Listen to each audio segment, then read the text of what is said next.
Bueno, hablemos entonces un poco de lo que pasa ahora. Vamos a tratar de ponernos serios con usted, aunque que eso es difícil, no soy un presentador como tú. Te puedo tutear, creo que eres muy joven. No hay ningún problema. ¿Qué edad tienes? Con mucho gusto, 38 años. Bueno, estamos por ahí casi. Tras recorrer algunas ciudades del interior de Colombia y para completar nuestra cobertura periodística, nosotros llegamos a Bogotá el jueves de la semana pasada en busca de un personaje que pudiera resumir en una entrevista la terrible situación que se vive al otro lado de la frontera. La respuesta de varios periodistas y políticos fue unánime. Tu entrevistado tiene que ser Jaime Garzón. Solo con una frase nos dimos cuenta que Garzón era a quien estábamos buscando. Ya más muertos no se necesitan en este país. Más miedo no se necesita. Necesita que se sienten a hablar. ¿Y esta conversación llegará a algún lado, crees? Eso esperamos. Hay que conservarlos. Cuando se distancien, otra vez hay que volverlos a sentar. Cuando se pongan bravos, otra vez hay que volverlos a sentar. De que no se levanten hasta que no haya un acuerdo. Porque todas las veces que se ha interrumpido ha sido peor.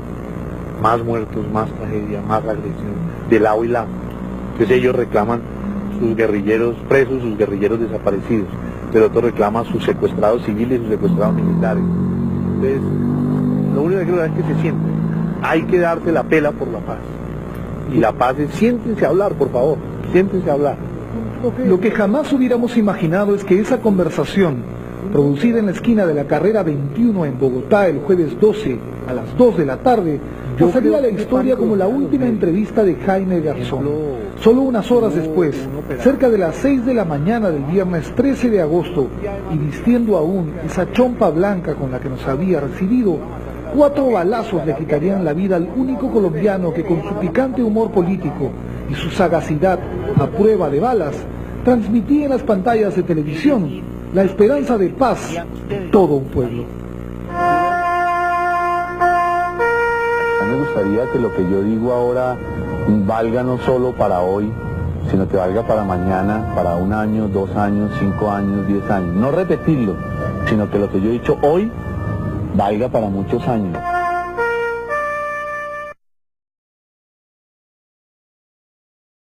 La actividad de Heriberto de la Calle y el extenso pasado político de Jaime Garzón permitieron incluso que jugara un papel fundamental en la búsqueda de la paz en Colombia.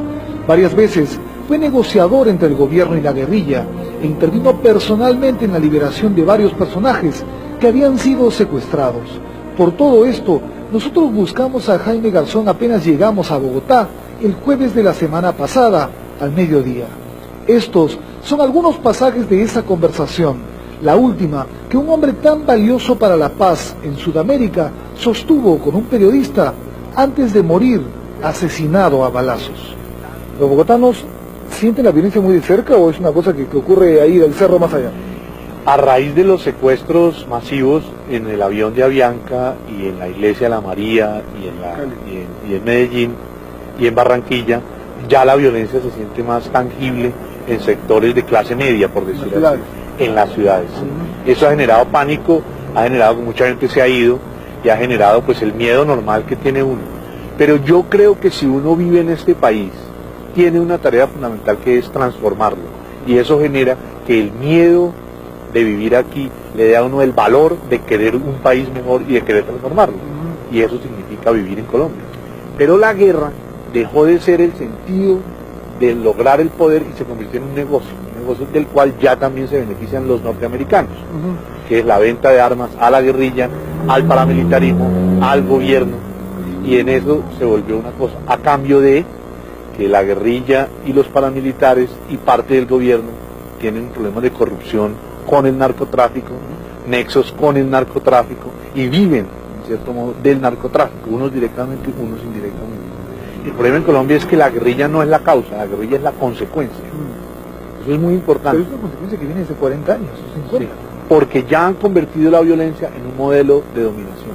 Así como hay principados, así como hay reinados, así como hay modelo presidencial, así como hay modelo parlamentario, aquí los poquitos han convertido la guerra en un negocio del cual se surten y viven.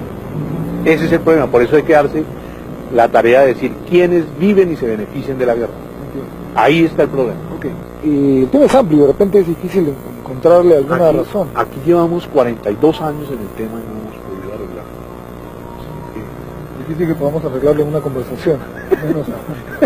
Pero no, a mí me interesa que usted entienda, por ejemplo, que hay dos sectores, que los dos sectores están minados por dineros de narcotráfico, que los dos sectores quieren voluntad de paz encima de la mesa, pero por debajo de la mesa se patean. Eso es como lo importante, ¿no? Que le quede claro a la gente. En ese punto, ¿qué papel cumplen las fuerzas paramilitares que están, creo que al mando del señor Carlos Castaño? Esta gente, ¿a quién responde? ¿Quién los financia? ¿Quién determina que estos señores actúen, que asesinen a los guerrilleros, que los persigan?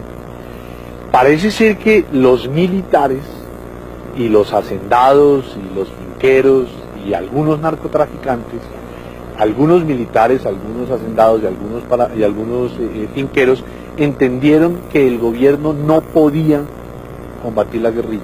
Entonces se asociaron y buscaron formas de financiación, entre las que está el narcotráfico, y tienen ejércitos privados. Los ejércitos privados son paramilitares, en que de aquí a allá no puede haber guerrilla, de acá no puede haber guerrilla, y cada dueño de lote, cada dueño de finca paga una cuota por el derecho a permanecer ahí, bajo el cuidado de ese ejército privado.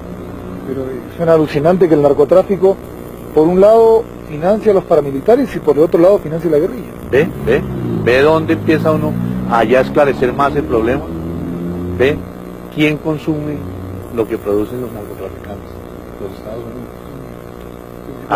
Ahí está. Sí ve que ya más o menos estamos llegando al punto en donde se ve cuál es el elemento corruptor que termina justificando la guerra. Eso es importante. Bien, entonces, ¿qué opinan? ¿Qué piensa la mayoría de los colombianos? ¿A favor de qué están?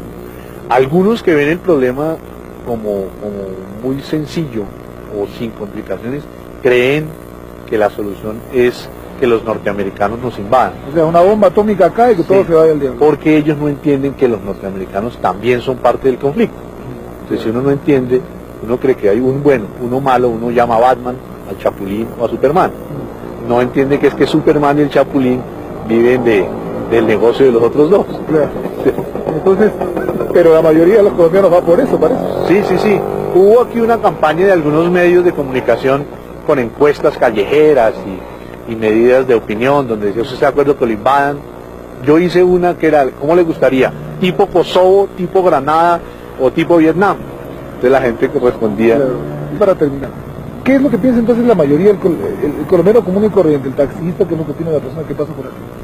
Quiere que se acabe la guerrilla para que se acaben todos los problemas. Eso entiende la gente común. Bien, pero siente que el final de la guerrilla pasa por una intervención norteamericana de repente. De pronto sí. Y sobre todo la clase media y la clase baja es la que más cree eso. ¿No cree en un diálogo? No, ya están... ¿No cree en una conversación? ¿No cree? Ya están decepcionados de tanto intento de diálogo. Bien, la gente que vive en esta ciudad, ¿siente que caminando por la calle le puede caer un bombazo en cualquier momento? Pues ¿Tú lo sientes? No, yo no vivo en esa situación, pero habrá gente que sí. Lamentablemente, Jaime Garzón se equivocó. Él sí tenía por qué preocuparse. A la mañana siguiente, solo unas cuantas horas después de esta entrevista con América Televisión, dos sicarios a bordo de una moto lo siguieron hasta las cercanías de la radio donde trabajaba. 4 balazos le borraron la sonrisa a todo un país. Es evidente que no se trataba de una casualidad, sino de un asesinato bien planificado.